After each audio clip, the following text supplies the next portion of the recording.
안녕하세요. 여러분들과 함께 우리 화학을 재미있게 공부할 유성구 선생님입니다.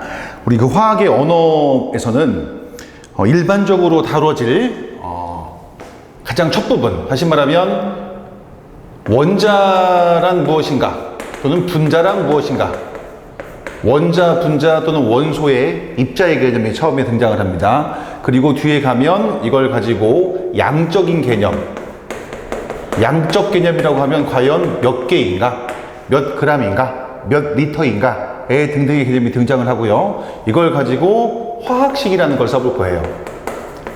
화학식. 우리가 중학교 2학년 교과과정에 들어있는 이온 결합 물질의 화학식, 공유 결합 물질의 화학식 등등등, 이 화학식을 구성한 다음에 그리고 화학 반응식으로 가는 이 부분입니다. 다시 말하면 이 화학의 언어는 우리가 말 그대로 언어를 하는 거잖아요. 우리 어린아이들이 베이비 토크라는 걸 하면서 언어를 처음에 배우듯이 여러분들도 이 화학의 언어, 다시 말씀드리면 얘는 어떻게 쓰고 얘는 어떤 양을 가지고 있고 서로 약속을 하는 거예요. 그렇죠? 이 약속을 한 거를 서로 이해한 다음에 서로 지키는 노력을 해서 식을 쓰는 거니까 지금부터 우리가 한 5강 정도에 할 이 1장 화학의 언어가 앞으로 여러분들의 화학의 실력을 책임질 수 있는 아주 중요한 챕터예요. 꼭 반드시 외워야 하고 그리고 외울 수 있도록 노력을 해야 됩니다. 학생들 중에서 이런 친구들이 있어요.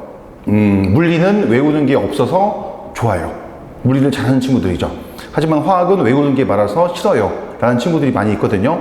주로 그 친구들은 어렸을 때는 이 말이 통해요. 하지만 시간이 지나서 이제 중학교 고학년쯤 되고 난다면 더 이상 통하지 않는 말이죠. 서로 언어를 얘기한 건데 자기 혼자 언어를 모르고 있으면 안 된다는 얘기입니다. 그래서 반드시 외워야 할 부분들은 외워야 되고요. 특히 화학에서는 뒤로 갈수록 좀 어려워져요. 이유가 물리처럼 역학 끝나고 전자기학 끝나고 파동강학 끝나고 이렇게 나가는 게 아니고요. 화학은 하나의 물질에 대한 학문이니까 이 물질의 관점을 양의 관점, 그죠? 그 다음에 구조의 관점, 그 다음에 반응의 관점, 반응에서도 빠르기, 속도, 그죠? 평형, 열적인 출입, 여러 등등등의 관점을 가지고 설명을 해요. 여러 개의 관점을 가지고 설명을 하는 화학에서는 한 관점을 모르면 나머지는 무너질 수밖에 없어요. 그래서 뒤로 갈수록 어려워지나 제가 약속을 드리지만 재미있어져요. 처음에 그래서 언어 부분을 잘 익혀야 된다라고 말씀을 드리고요. 바로 이제 시작하도록 하겠습니다. 먼저 이제 원소, 원자, 분자의 개념을 가지고 시작할 건데, 여러분들 교재에 38쪽에 보면 주기율표가 나와 있어요.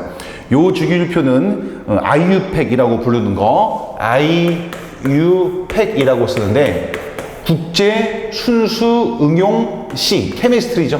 화학회. 국제 순수 응용 화학회라는 국제 단체가 있고요. 거기에서 이 원소가 발견되면 얘는 이렇게 이름을 붙이자, 얘는 공인되었다 라는 등등, 아니면 이런 이름들은 이렇게 붙이는 걸로 하자 라는 약속을 지정하는 데예요. 여기서 2012년에 최근 버전으로 나온 것을 제가 38쪽 교재에 올려놨어요. 앞으로 시간이 조금 더 지나면 이게 바뀔 수도 있죠. 그죠? 그래서 어쨌든 이 주기율표를 여러분들이 잘 익히고 앞으로 이제 외워야 할 부분들이 있고요. 이 외우는 부분은 뒤에 가서 하겠지만 나오는 족족 개의 이름이 뭔지, 그리고 얘는 어떻게 쓰는지 등등을 좀 확인할 필요가 있습니다. 그래서 이 주기율표에서 118번까지 다 채우면 이제 18족 그리고 7주기가 채워지는데, 이 중에서 118번, 117번, 115번, 113번이 지금 비어 있을 거예요. 그리고 최근에 117번이 발견되었고 복수의 사람들에 의해서 그 발견된 것에 이제 이름을 붙이려고 하고 있으니까 또 시간이 조금 지나면 118개 중에서 115개쯤 발견되었다라고 말할 수 있겠죠. 어쨌든 지금 교과과정 내에서는 100개 남짓이 발견되었고 그거를 쓰고 있다라고 표현을 합니다. 그게 첫 번째 얘기예요. 약 100여 종의 원소가 알려져 있고 그 중에 92번 우라늄까지는 자연계에서 존재하는 그냥 원소입니다. 나머지 뒤의 원소들은 다 인공적으로 사람들이 만들어낸 거예요. 이게 이제 물질을 구성하는 성분, 원소라는 거고, 원소는 말 그대로 어떤 물질을 대표하는 가장 작은 구성 성분을 의미합니다. 여기서부터 시작하는 거죠. 그래서 지금부터 역사적인 얘기를 쭉 해가면서 재미있는 배경들을 좀 볼 건데, 여러분들 아세요? 근대 화학의 아버지가 누군지 아세요? 프랑스의 과학자 라부아지에요. 라부아지에 시대부터 근대 화학이 시작했다고 표현합니다. 우리 중학교 2학년 책에도 나와 있는데 라부아제가 처음에 33종의 원소를 정리해서 발표해요. 33종의 원소 중에서는 실제 원소가 아닌 것도 있죠. 빛도 있고요. 열도 있어요. 뭐 생석회 같은 뭐 시멘트랑 비슷한 건데요. 그런 것도 들어있고 뭐 산화 마그네슘, 산화 알루미늄 등등의 원소가 아닌 것도 들어있지만 처음으로 원소라는 개념을 주장했고 이거를 실험적으로 좀 증명을 해낸 사람이에요. 라부아지에부터 근대화하기 시작한다고 그러는데 그거부터 볼게요. 먼저 첫 번째, 질량 보존의 법칙. 화학에서 가장 중요하게 다루는 법칙이에요. 1778년쯤 됐나요? 74년 프랑스의 과학자 라부아제. 자, 우리 교재 한번 볼까요? 자, 아래의 그림처럼 표시했죠. 염화 바륨과 황산을 반응시켰을 때 반응 전후에 총 질량의 변화가 없다라는 것을 우리가 질량 보존의 법칙이라고 부릅니다. 이걸 더 일반화 시켜볼게요. 어떻게 했을까요? 수소라는 기체와 산소라는 기체가 만나면 수증기가 돼요. 물론 온도에 따라서 얘가 물이 될 수도 있습니다. 그러면 수소랑 산소가 반응해서 수증기가 될 때 얘들이 가지고 있는 질량의 총합과 얘들의 질량의 총합이 일정하다라는 법칙이에요. 예를 들어 얘가 1g 반응할게요. 그럼 얘는 8g 반응했다고 칩시다. 그러면 총 9g이 되는 거죠. 질량이 빠지지 않죠. 그렇죠? 이거를 질량 보존의 법칙이라고 부르고 지금도 법칙처럼 여겨지고 있어요. 제가 법칙처럼이라고 말한 거는 사실은 시간이 조금 지나서 이거를 수정을 해요. 우리 좀 물리적인 예로 가볼게요. 좀 어려운 얘기인데 에너지는 질량을 가지고 있나요? 아니면 질량을 가지고 있는 것들이 에너지로 변환할 수 있습니까? 변환할 수 있죠. 무슨 공식에 의해서? 델타 E, 에너지의 출입은 질량의 변화와 밀접한 관계가 있다. 그렇죠? 아인슈타인의 방정식이죠. E는 mc 스퀘어라는 거. 결국은 에너지의 출입은 질량의 출입과 관계 있기 때문에 이 반응은 열을 밖으로 버리는 발열 반응이에요. 그러니까 열이 빠져나가면 질량도 빠져나가는 거죠. 근데 그 질량이 0.00000000000 한 1g밖에 안 돼요. 그러니까 거의 측정하기 어려울 정도고 그 정도의 질량 결손은 무시할 수 있다라는 법칙입니다. 자, 라부아지에의 이 법칙이 또 입시에 굉장히 잘 나오는 건 뭐냐면 라부아제가 플로지스톤설을 격파한 사람이에요. 플로지스톤설은 독일의 화학자 슈탈이라는 사람이 주장한 내용이고요. 꽤 오랜 기간 먹혔어요. 중세시대 사람인데 뭔가 이런 종이를 태울게요. 자, 이런 종이를 태워보면 이 종이는 재가 되어서 나머지는 날아가 버리죠. 그러니까 사람들이 물질 중에서 과연 이 물질을 이루고 있는 기본 구성은 뭐냐라고 생각했더니 남은 재들이 기본 구성이고 날아가 버린 건 기본 구성이 아니다. 날아가 버리는 것은 플로지스톤일 뿐이다 라고 주장을 해요. 그리고 후에 사람들이 시간이 흘러서 그러면 이런 금속 같은 것도 있죠. 이런 금속은 가열하면 질량이 증가해요. 자, 그럼 증가하는 이유가 뭐냐? 그랬더니 플로지스톤이 날아갔는데 플로지스톤이 음의 질량, 즉 마이너스의 질량을 가지고 있다라고 얘기를 했던 거죠. 말도 안 되는 얘기죠. 사실은 라부아제가 그거를 산소라는 원소를 이용해서 원소 개념으로 그 썰을 격파해 버리는 거예요. 그러면서 원소를 정립했고 그러면서 연소 반응의 일종이다. 물론 수소가 산소를 만나면 연소가 되면서 수증기가 되는 거죠. 이런 연소 반응이라는 학설들을 만들어내고 이름을 붙인 거예요. 그래서 이런 사람, 이 라부아제를 우리가 근대화학의 아버지라고 부릅니다. 어쨌든 이런 조금의 수정이 필요하지만 일반적으로 지금도 잘 맞는 법칙이에요. 그 다음 가볼게요. 두 번째, 역시 프랑스 사람이죠. 두 번째, 일정 성분비의 법칙. 이것도 굉장히 중요한 법칙이고요. 연도는 1779년 프루스트라는 사람입니다. 자, 이때쯤 원소의 개념이 나와서 질량들을 연구하기 시작했어요. 그랬더니 수소랑 산소가 만나서 수증기가 될 때 항상 1대 8의 질량비로 붙더라 라고 주장했던 거예요. 자, 봅시다. 왜 1대 8일까요? 수소가 산소랑 반응하려면 특정한 수소의 개수만큼만 반응할 수밖에 없죠. 그러면 수소가 가지고 있는 원래 고유한 질량에 산소의 고유한 질량이 붙어서 수증기라는 질량을 만들었을 거예요. 그렇죠? 그러면 특정한 질량의 비로 성립할 것이다 라고 주장을 했고 초기의 사람들은 이 질량비가 정수비인 줄 알았어요. 1대 8이라는 정수. 자, 여러분들 수학 시간에 정수 배우죠? 정수는 하나, 둘, 셋 셀 수 있다는 뜻이에요. 즉 카운터블이 가능한 수란 얘기입니다. 그런데 알고 보니 시간이 지났더니 정수비는 아니고요. 정수비에 근접한 것들이 많았던 것뿐이에요. 어쨌든 일정 성분비의 법칙은 화합물을 형성할 때 그 화합물을 이루는 구성 원소들의 일정한 질량비가 성립한다. 그리고 이 질량비가 성립하는 법칙을 만족하면 드디어 뭐가 되는 거예요? 화합물이 되는 거예요. 결국 다시 말하면 이거는 화합물임을 설명할 수 있는 가장 중요한 법칙이다 라고 말할 수 있는 거죠. 여기까지가 일정 성분비의 법칙. 자, 이 두 개가 그때도 법칙이고 지금도 법칙이에요. 근데 사람들이 설명하기 어려웠죠. 거시적인 관점에서는 설명할 수 있어요. 근데 미시 세계에 들어가서 과연 얘들이 왜 성립하는지를 설명할 수가 없는 거죠. 그래서 영국의 화학자 돌턴이라는 사람이 원자의 썰이라는 걸 가지고 등장을 시킵니다. 원자. 그럼 써볼게요. 돌턴이라는 사람이 약 1801년경, 책마다 다르지만 뭐 1년, 3년, 뭐 5년 여러 개 쓴 책들이 있습니다. 대략 이 정도로 볼게요. 영국의 화학자 돌턴이라는 사람이 질량 보존의 법칙과 일정 성분비의 법칙을 설명하고자 이 원자설을 가지고 들어와요. 그래서 돌턴의 원자설이라고 부르는 거죠. 그러면 원자설을 한번 정의해 볼게요. 이거는 중학교 책에도 나와 있는 거니까 한번 빨리 짚어봅시다. 첫 번째, 우리 양가로 2번에 기억 볼게요. 모든 물질은 더 이상 쪼갤 수 없는 원자로 존재한다. 원래 원자라는 말을 처음 쓴 사람은 먼저 기원전 데모크리토스라는 사람에 의해서 더 이상 쪼갤 수 없다라는 그 아토모스의 개념을 가지고 입자라는 개념을 썼고, 그것을 돌턴이 아톰, 원자라는 개념을 쓴 거예요. 더 이상 쪼개다 보면 쪼개지지 않는 입자가 나온다. 그리고 그 입자가 기본 구성하는 가장 작은 입자일 것이다 라고 설명하는 거죠. 두 번째, 그러면 같은 원소들이 가지고 있는 원자는 크기, 모양, 질량이 똑같다. 특히 뭐가 중요해요? 질량이 중요해요.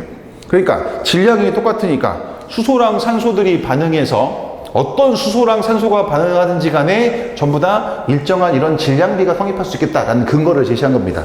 세 번째, 뭐죠? 같은 화학 변화 시 원자들은 새로 생기거나 소멸되지 않아요.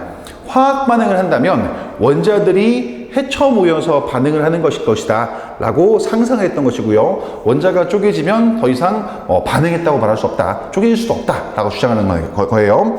마지막, 화합물은 서로 다른 원자가 정수비로 결합하여 만들어진다. 원자가 정수비, 이거는 입자의 개수로 정수비니까 질량이 정수비라는 건 좀 다른 개념이에요. 이건 맞죠? 여기는 원자가 쪼개지지 않고 헤쳐 보이는 거니까 하나, 둘, 셋 셀 수 있는 개수의 개념 맞잖아요. 그래서 이걸 원자설이라고 불러요. 물론 수정할 수 있죠. 첫 번째, 어떻게 수정합니까? 원자는 더 작은 입자, 뭐로? 전자로, 그리고 핵으로 쪼개져요. 핵은 또 뭐로 돼 있어요? 양성자, 중성자로 돼 있죠. 양성자, 중성자도 더 쪼갤 수 있습니다. 쿼크 같은 것들로. 두 번째, 같은 종류의 원자라도 뭐가 존재해요? 동위원소가 존재해요. 이 얘기를 하고 갈게요. 동위원소라는 개념, 이거는 같은 원소예요. 하지만 다른 원자의 개념입니다. 무슨 말이냐? 원소가 똑같다는 말은 같은 화학적 성질을 띈다는 얘기고요. 원자가 다르다는 말은 서로 다른 질량을 갖는다는 뜻이에요. 예를 들어 우리 수소를 써볼게요. 수소는 질량수가 1인 거, 질량수가 2인 거, 극히 미량이지만 질량수가 3인 이런 동위원소를 가지고 있어요.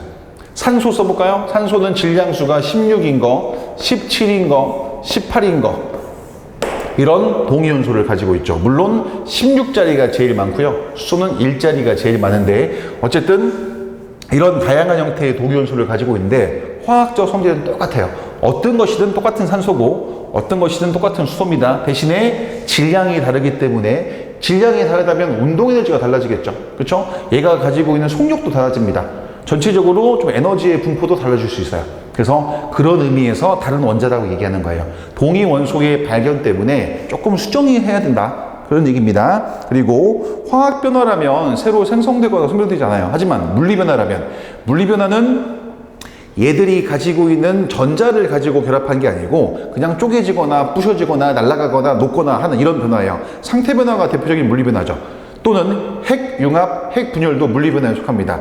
핵 융합, 핵 분열 반응이라면 다른 원소로 바뀔 수도 있어요. 예를 들어 태양은 계속 뭐하고 있는 중이에요? 지금 계속 헬륨으로 핵 융합 과정을 거치고 있는 중이에요. 그 과정에서 나온 에너지를 우리가 쓰고 있는 거죠. 그렇죠? 그리고 요 내용을 수정해서 기본 법칙에 적용을 한다면 적용해 보세요. 어때요? 간단하게 얘들이 가지고 있는 수소, 어떤 수소든 전부 다 동일한 질량을 가지고 있고, 그렇죠? 그 다음에 일정한 질량비로 결합할 수 있기 때문에 이만큼 좌변의 질량과 우변의 질량이 같다. 마찬가지로 일정한 이 성분, 질량의 비가 성립한다. 정수비는 아닐지라도 이렇게 두 가지를 크게 설명하는 방법입니다. 결론, 여기까지는 질량 보존의 법칙과 일정 성분비 법칙을 돌턴의 원자설을 가지고 설명하였다라는 게 가장 중요한 내용이에요. 자, 그리고 나서 돌턴이 또 하나의 법칙을 더 주장을 해요. 그 법칙을 다른 말로 우리가 배수비례의 법칙이라고 부릅니다. 자, 요 간단한 예를 들어볼게요. 여러분들 햄버거 좋아하세요? 햄버거와 우리 더블버거의 관계라고 부르는데 제가 한번 그림을 그려볼게요. 햄버거에는 간단하게 뭐가 들어가요? 빵이 들어가죠. 자, 이만큼의 빵이 들어가요. 빵. 그 다음에 위에 이만큼의 빵이 들어가죠. 요 빵이니까 얘를 B라고 할게요. B. 그리고 그 안에 고기가 들어가요. 물론 여기 들어가는 뭐 토마토, 뭐 마요네즈, 케찹, 그 다음에 뭐죠 샐러리 이런 것은 다 뺄게요. 햄버거는 패드와 고기 패드와 빵으로만 되어 있다고 치고 빵을 B라고 씁시다.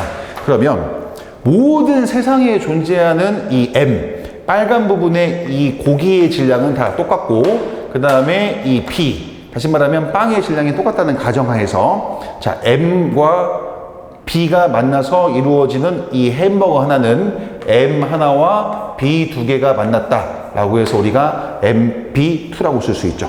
그렇죠? 근데 어떤 선수는 빵이 두 개 있어요. 이렇게 같은 질량의 빵이죠. 빵 두 개. 근데 고기를 두 개 집어넣었어요. 배가 고프니까 고기를 두 개 집어넣어서 M과 M을 만들었어요. 그러면 봅시다. M 몇 개예요? 두 개죠. M2, B2라는 이렇게 식으로 쓸 수 있는 거죠. 다시 말씀드리면 M과 B가 결합해서 이러한 화합물을 만들었을 때 햄버거라고 보는 거예요. 얘가 일정한 성분비의 법칙을 만족하는 거예요. 얘랑 얘의 질량비가 일정한 질량비가 되는 거니까 그 다음에 M 두 개에 B 두 개를 가지고 화합물을 만들었다면 더블버거가 되겠죠. 그러면 M2B2고 일정한 질량비가 성립해요. 그러니까 여기 안에서는 일정 성분비의 법칙, 여기서도 일정 성분비의 법칙이에요. 하지만 얘랑 비교해 보세요. 일정한 B랑 반응하는 M의 질량비는 어떻습니까? 1대 2가 되죠. 그렇죠? 다시 말하면 특정한 원소 B랑 반응하는 또 특정한 원소 M의 질량비는 정확하게 1대 2가 돼요. 이때 말한 1대 1은 정수비가 되겠죠. 왜? 한 개, 두 개니까. 모든 M의 질량은 똑같다는 가정하에서 자, 이런 법칙을 배수비례 법칙이라고 부릅니다. 결론 내려볼까요? 어때요? 화합물을 두 개 이상 만들 때 두 가지 이상의 원소를 가지고 화합물이 두 개 이상 만들어질 때 특정 원소와 결합하는 다른 원소의 질량비는 항상 정수비가 성립한다. 셀 수 있기 때문에 그거를 배수비례 법칙이라고 부릅니다. 그리고 이 법칙은 대단한 법칙이 아니에요. 일정 성분비의 법칙의 다른 표현에 불과하죠. 좀 얘를 확장시킨 거니까. 그래서 이 관계를 잘 기억해 두세요. 이게 가장 어려워하는 거고요. 이거를 좀 바꿔볼게요. 이렇게 써볼까요? 일산화탄소가 있고 이산화탄소가 있어요. 이렇게. 자, 여기서는 탄소랑 산소의 질량비가 3대 4로 결합하고요. 여기서는 탄소랑 산소의 질량비가 3대 8로 결합해요. 자, 여기서 일산화탄소에서 탄소와 산소의 질량비가 3대 4이다. 정수비가 아니라고요. 약 3대 4 근처의 값이에요. 3대 4라고 합시다. CO2에서 탄소와 산소가 결합하는 질량비가 3대 8이에요. 그죠? 3대 8이라고 합시다. 그러면 이 법칙은 무슨 법칙이에요? 일정 성분비의 법칙이죠. 이 법칙은 무슨 법칙이에요? 일정 성분비의 법칙이죠. 그러나 일정한 탄소와 결합하는 산소의 질량비는 1대 2가 돼요. 왜 1대 2예요? 개수비가 1대 2가 되니까. 따라서 이 두 개를 이은 법칙은 배수비례 법칙이 되는 거예요. 자, 이해됩니까? 가장 어렵고 이해하기 힘든 부분이에요. 배수비 법칙. 하지만 일정 성분비의 다른 표현에 불과하다. 대단한 게 아니다. 라고 생각해두면 되겠습니다. 여기까지가 원자설의 시대예요.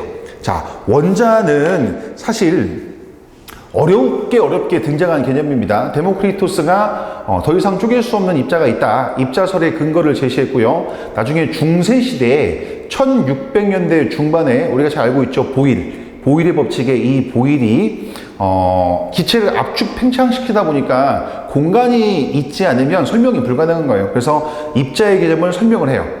그랬다가 나중에 이거를 구체적으로 주장한 사람이 영국의 화학자 돌턴이었고요. 여기까지 무리 없이 쭉 내려왔던 법칙입니다. 물론 돌턴의 원자설을 설명하려면 보일도 있었어야 되고, 그렇죠? 데모크리토스도 있었어야 돼요. 하지만 19세기경에 들어왔으니까 이제 무리 없이 받아들여진 상태예요. 그러다가 분자설이 등장하는 거죠. 자, 이제 이전에 예제를 하나 풀어보고 갑시다.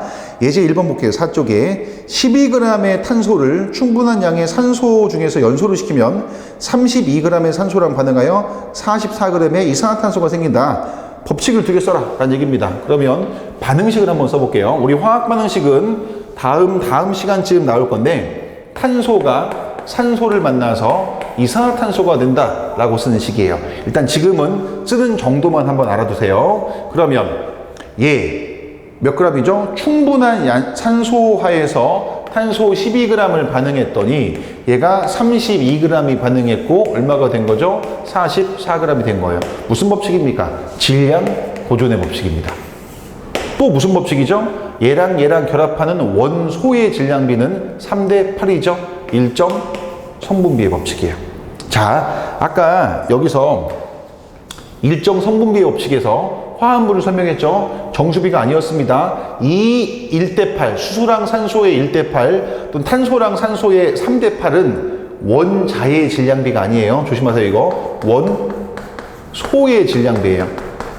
원자의 개수를 다 고려한 원소의 질량비. 그렇죠? 두 번째 예제 봅시다. 황과 산소의 화합물에는 두 가지가 있어요.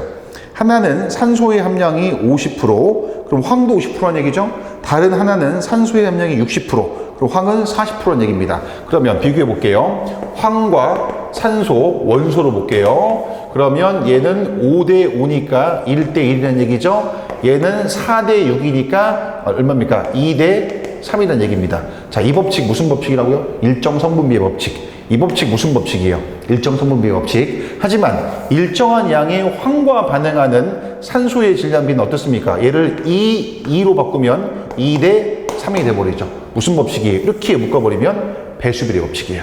그렇죠? 따라서 예제 2번은 답이 얼마가 됩니까? 2대 3이 되겠죠. 그리고 역시 예제 2번에서 쓰인 법칙을 두 개 말해봐라. 무슨 법칙입니까? 일정 성분비의 법칙과 배수비례 법칙 두 개를 쓴 거예요. 됐죠? 여기까지가 원자설의 시대입니다. 그리고 이제 한번 등장시켜 볼게요. 두 번째. 자, 이제 프랑스의 화학자 게이 르삭이라는 사람이 등장을 해요. 네 번째라고 쓸게요. 게이. 1800년대 초반 얘기예요. 1808년 프랑스의 과학자 게이 르삭이 실험적으로 기체들의 반응에서 일정한 부피의 비가 성립하는 것을 주장을 해내요. 자, 또 말로 써봅시다. 수소라는 거와 산소라는 것이 반응하여 수증기가 된다면 이들 사이에 2리터 대 1리터가 반응해서 2리터가 된다는 법칙이에요. 그렇죠? 이런 법칙을 기체 반응의 법칙이라고 부릅니다.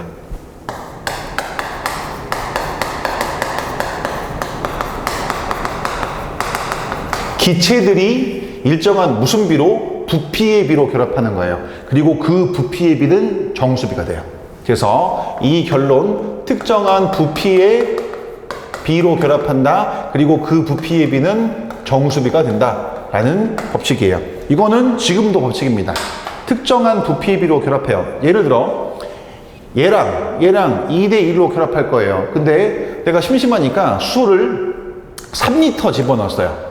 산소는 1리터만 집어넣었어요. 근데 반응하는 것은 2대 1로만 반응하는 거니까 얘가 2리터 반응했고 1리터 반응했고 얘가 2리터가 나오는 거죠. 그러면 얘는 1리터가 남겠죠? 안 남죠? 2리터가 생기겠죠? 그렇죠? 분명히 2대1로만 반응할 수 있으니까 과량의 수소를 집어넣으면 수소는 남을 수밖에 없다는 얘기예요. 물론 딱 맞게 2대1로 집어넣으면 딱 맞게 반응하겠죠. 이렇게 부피의 비로 결합한다, 반응한다는 법칙을 기체 반응의 법칙이라고 불러요.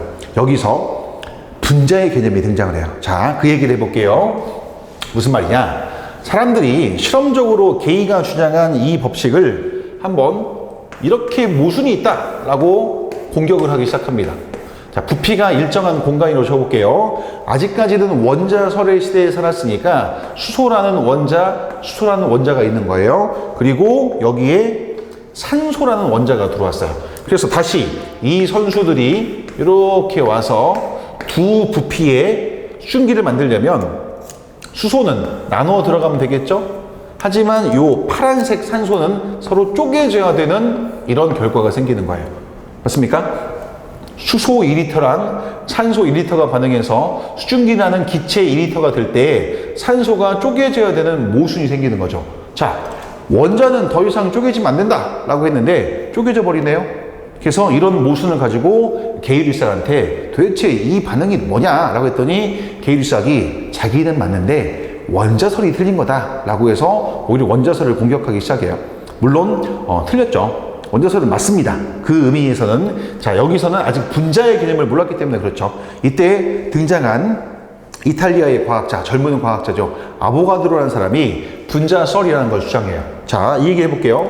만약에 여기서 원자가 아니고 분자라면 모든 게 설명이 가능해요.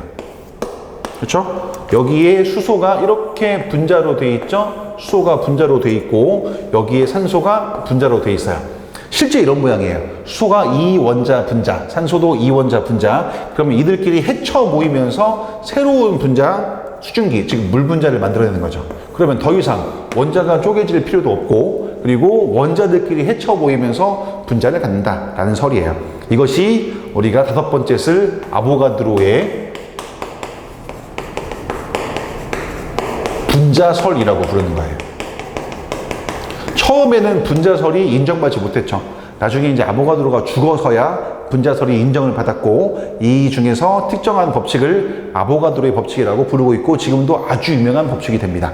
그러면 그 얘기를 또 해볼까요? 4쪽에 분자설 읽어볼게요. 기억번 뭡니까? 물질은 분자라는 작은 알갱이로 되어 있습니다. 같은 물질의 분자는 크기 모양 질량이 같아요.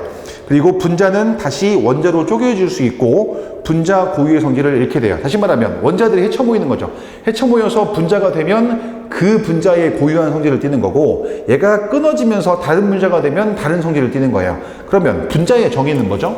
분자는 성질을 가진 채 존재하는 가장 작은 입자예요. 맞죠? 제일 중요한 키워드는 뭐죠? 성질. 성질을 가진 채 존재하는 가장 작은 입자. 분자가 쪼개져서 원자가 되고 원자가 달리 헤쳐 모여서 다른 분자가 된다면 다른 성질을 띠는 겁니다. 성질이 제일 중요한 키워드예요. 그리고 앞으로는 계속 분자의 형태로 존재한다는 것을 꼭 기억해 두세요. 그리고 마지막 거. 모든 기체는 온도와 압력이 같으면 같은 부피 속에 같은 수의 분자가 들어있다. 그리고 이게 가장 중요한 키워드예요. 자, 그래서 이 분자설 중에서 마지막 주제죠. 동일 온도, 즉 같은 온도, 같은 압력에서, 즉 온도와 압력이 같으면 같은 부피 속에 는 같은 수의, 동일한 수에 뭐가 들어있다? 분자가 들어있다 라는 개념이에요. 자, 그럼 이걸로 예를 설명해 볼게요. 어때요? 분자가 두 분자 있죠? 부피가 몇 배? 2배. 분자가 하나 있죠? 부피가 1배. 분자가 몇 개 있어요? 2개 있죠? 부피가 2배. 그러면 이 아보가드로의 마지막 분자설, 같은 온도 압력에서 같은 부피 속에는 같은 수의 분자가 들어있다라는 이 썰을 가지고 게이루스학의 기체 반응의 법칙을 확실하게 설명할 수 있습니다. 그리고 이 법칙을 마지막 요거를 아보가드로의 법칙이라고 우리가 불러요. 그러면 여기까지가 분자설을 설명하는 거고, 그러면 분자가 되었으니까 분자의 개념으로는 원자설을 당연히 설명할 수가 있어요. 원자설의 개념으로는 분자를 설명할 수가 없지만, 그렇죠? 아주 중요한 법칙이고 앞으로 화학이 끝날 때까지 나올 거예요. 그래서 5쪽에 거기 양거를 한번 볼까요? 모든 기체는 같은 온도 압력에서 같은 수의 뭘 가지고 있다? 분자를 가지고 있다. 그렇죠? 그리고 0도씨 1기압의 상태를 표준 상태라고 불러요. 이걸 좀 지워볼게요. 0도씨 1기압의 상태를 표준 상태, 0도씨 1기압, ATM이라고 쓸게요. 이 상태를 표준 상태라고 부르는데, 스탠다드 Temperature and Pressure 라는 뜻이에요. STP라고 쓰기도 합니다. 0도씨 1기압의 표준 상태에서는 모든 기체는, 아주 중요한 키워드예요. 기체라는 거, 종류에 관계없이 아주 중요한 키워드예요. 산소든 뭐 헬륨이든 네온이든 질소든 암모니아든 종류에 관계없습니다. 어때요? 22.4리터 리터라는 부피 속에, 이 기체의 부피 속에 약 6.02 곱하기 10의 23승 개의 뭘 가지고 있다? 분자를 가지고 있다 라고 설명을 해요. 자, 이건 어떤 의미냐면 0도씨 1기압에서 이 개수를 우리가 앞으로 화학이 끝날 때까지 쓸 수인데요. 이 개수를 아보가드로의 수, 그래서 넘버 A라고 써요. 아보가드로를 기리기 위해 쓴 수입니다. 무리수예요. 6.022 어찌고 저찌고 하는 무리수고 10의 23승계. 어마어마하게 큰 수죠. 이만큼의 분자가 22.4리터에 들어있는 거예요. 22.4리터면 한 이쯤 됩니다. 이쯤. 요쯤 되는 공간 내에 분자가 종류에 관계없이 이만큼을 가지고 있어요. 뭐가 똑같다면? 온도와 압력이 이만큼이라면. 물론 온도가 바뀌면 샤르르 법칙에 의해서 부피가 증가해요. 압력이 바뀌면 어때요? 보일의 법칙에 의해서 부피가 바뀌게 되죠. 그렇죠? 근데 온도 압력이 이거라면 이만큼 속에 이만큼이 들어있고, 온도 압력이 바뀌면 요 개수를 가지고 있는 부피는 바뀔 수밖에 없는 거죠. 그래서 요 법칙을 우리가 아보가드로의 법칙이라고 부르고 앞으로 요 수를 계속 써먹을 거예요. 얘가 나온 배경은 뒤에 가서 또 언급할 필요가 있을 것 같아요. 그럼 정리해 볼게요. 너무나 중요한 법칙입니다. 너무나. 첫 번째 뭐라고요? 라부아지에의 질량 보존의 법칙. 두 번째, 프루스트의 일정 성분비의 법칙. 세 번째, 돌턴의 원자설과 함께 배수비례의 법칙. 여기까지가 원자설의 시대예요. 그러니까 원자설로는 이 세 가지를 설명할 수 있는 거죠. 좀 더 가볼까요? 네 번째, 뭐라고요? 게이의 기체 반응의 법칙. 다섯 번째, 아보가드로의 법칙. 그렇죠? 여기는 분자설의 시대예요. 그럼 분자설로는 설명할 수 있죠. 당연히 얘들도 설명할 수 있죠. 그래서 분자설로는 여기까지가 설명이 가능합니다. 원자설보다 분자설이 더 넓은 의미니까. 자, 요 개념을 가지고 예제를 좀 풀어볼게요. 예제 3번 볼까요? 다음은 몇 가지 화학 반응을 나타내는 것이래요. 가장 관련이 있는 것을 보기 위해서 골라서 기호를 쓰래요. 자, 1번 수증기 속에 들어있는 산소와 수소의 질량비는 8대1이다. 어떻습니까? 예제 3번. 질량비가 8대1이라는 개념이죠. 누가? 산소와 수소의 질량비가. 보통 우리가 수소랑 산소 순으로 쓰는데 1대8의 질량비라고 쓰잖아요. 어쨌든 무슨 법칙이에요? 일정 성분비의 법칙이에요. 그죠? 두 번째 갈까요? 자, 물과 과산화수소 두 물질에서 일정량의 산소와 결합하는 수소의 질량비는 2대1이다.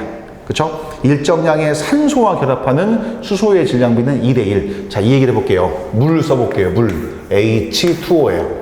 그쵸? 이거를 산화수소라는 이름으로 붙일 수도 있는데 아무도 그렇게 쓰지 않죠. 얘는 정식 명칭이 그냥 물입니다. 영어로는 water. 그죠? 그리고 과산화수소. 산소가 더 과하게 들어갔다는 뜻이에요.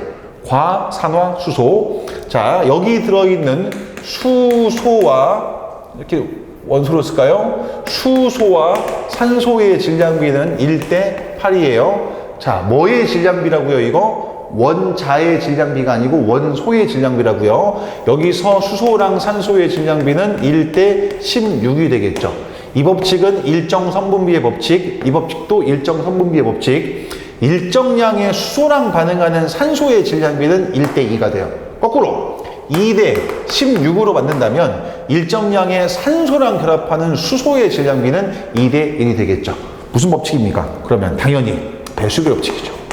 그래서 여기서는 배수비례 법칙을 대놓고 물어보는 거, 햄버거와 더블버거의 관계. 그럼 얘가 미음이 될 것이고요. 얘는 디귿이 되겠네요. 세 번째, 뭐죠? 물을 전기분해하면 발생하는 기체의 부피가 항상 2대 1이다. 이건 좀 예를 한번 써볼게요. 또, 자, 물을 전기분해하는 것은 식을 한번 써두세요. 아주 중요한 식이니까 앞으로 이제 식들이 많이 나올 건데 화학 반응식을 처음부터 다 외울 수는 없습니다. 나오는 족족 중요한 식들은 제가 외우라고 시킬 거니까 이거는 암기하고 있어야 돼요. 물은 화학식 이거죠. H2O. 자, 액체. 물을 굉장히 연력학적으로 안정해요. 그냥 분해가 되지 않아요. 분해를 시키려면 에너지가 필요하죠. 근데 여기다가 열을 가해 보세요. 에너지를 가한다고 열을 가하면 물은 증발하고 날아가 버립니다. 분해가 안 되는 거죠. 그래서 그냥 열을 집어넣을 수는 없고 여기다가 전기적인 에너지를 집어넣어요. 나중에 이거를 우리가 전기분해라는 이름으로 맨 뒤에 가서 배울 거예요. 그렇죠? 전기분해. 그러면 자발적이지 않은 반응을 에너지를 가해서 분해하는 거예요.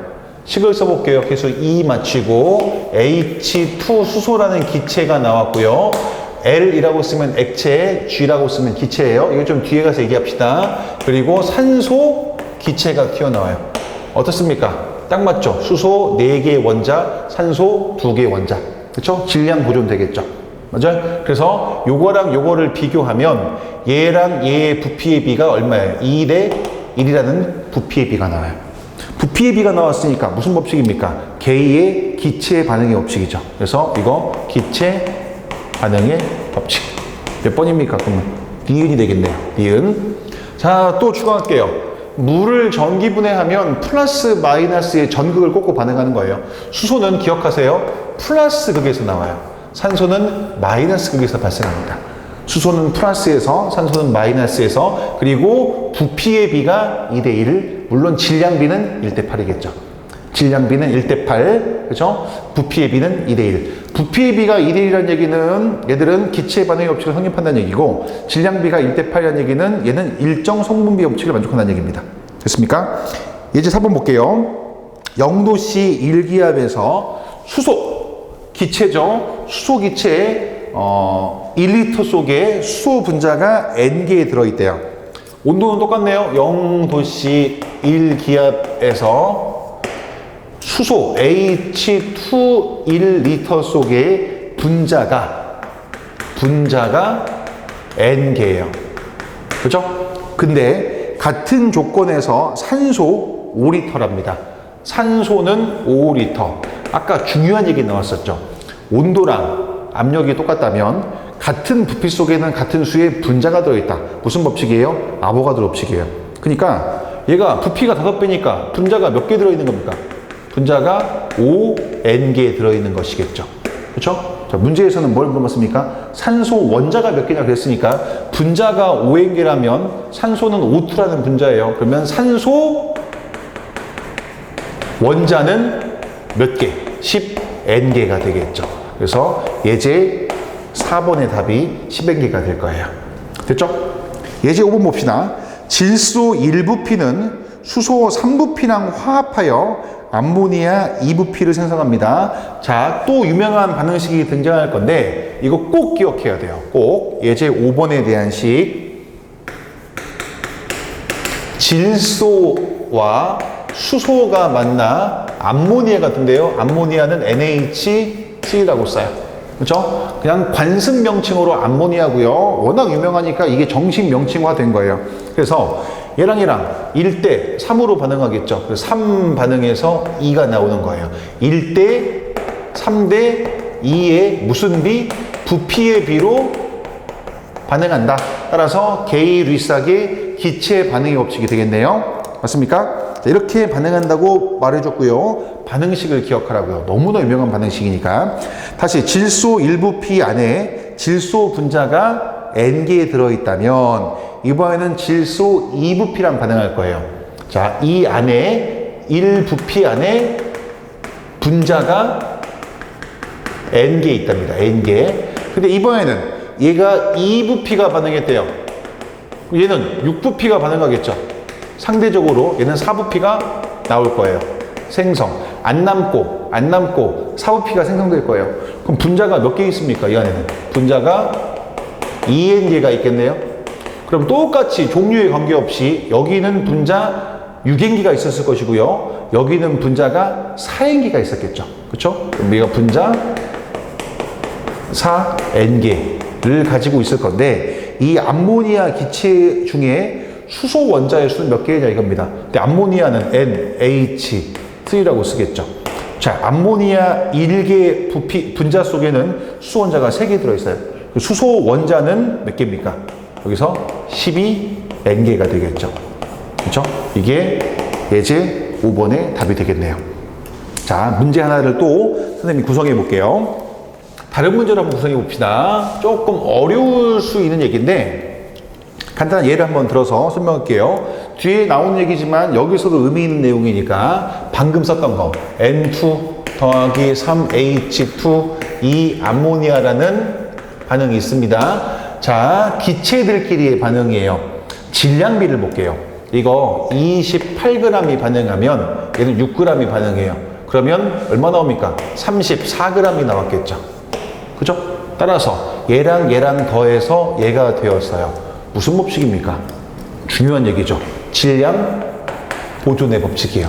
질량이 일정하게 보존된다는 법칙. 그리고 암모니아라는 화합물을 화합했을 때 뭐로부터? 구성 원소를 가지고 있는 분자로부터 화합했을 때 화합 반응을 한 거예요.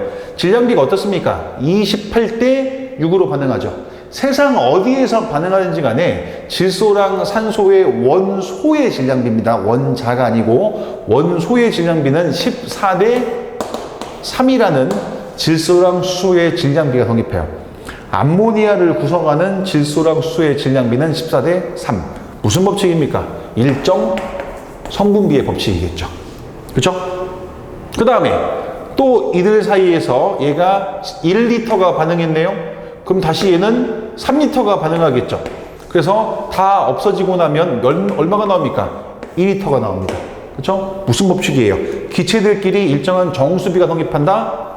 기체 반응의 법칙이겠죠.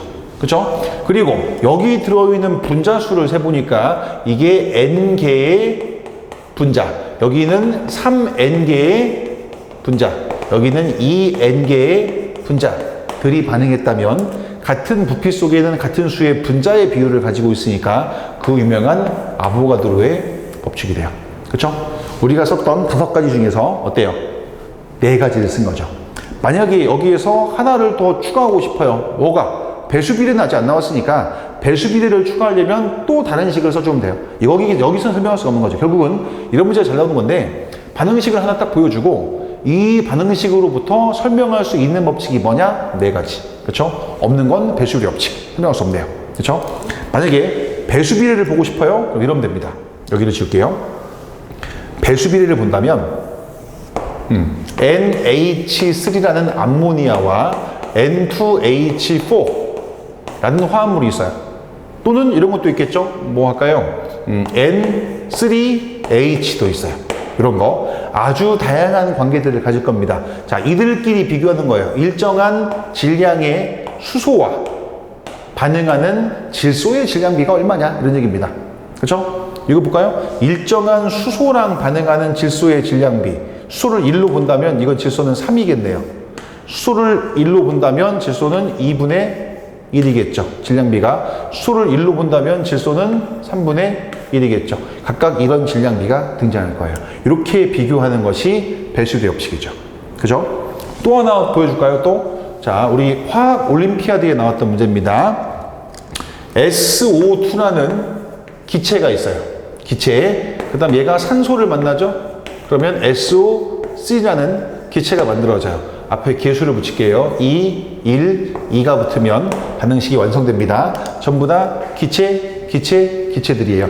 기체들끼리 반응했으니까 자, 뭐 설명하겠어요? 질량 더하면 얘가 되겠죠? 질량 보존의 법칙. 그 다음에 얘를 구성하고 있는 질량과 얘를 구성하고 있는 질량들에서 일정한 성분비가 만들어집니다. 일정 성분비의 법칙. 그렇죠? 그 다음에 SO2하고 SO3를 비교하면 일정한 질량당 결합하는 황의 일정한 질량당 결합하는 산소의 질량비가 2대3 나오죠. 배수비의 법칙. 그죠? 그 다음에 2대 1대 2라는 부피의 비, 기체의 부피의 비입니다. 뭡니까? 기체 반응의 법칙. 거기 존재하는 분자수의 비도 2대 1대 2예요. 무슨 법칙? 아보가드로 법칙. 전부 다 나오네요. 전부 다.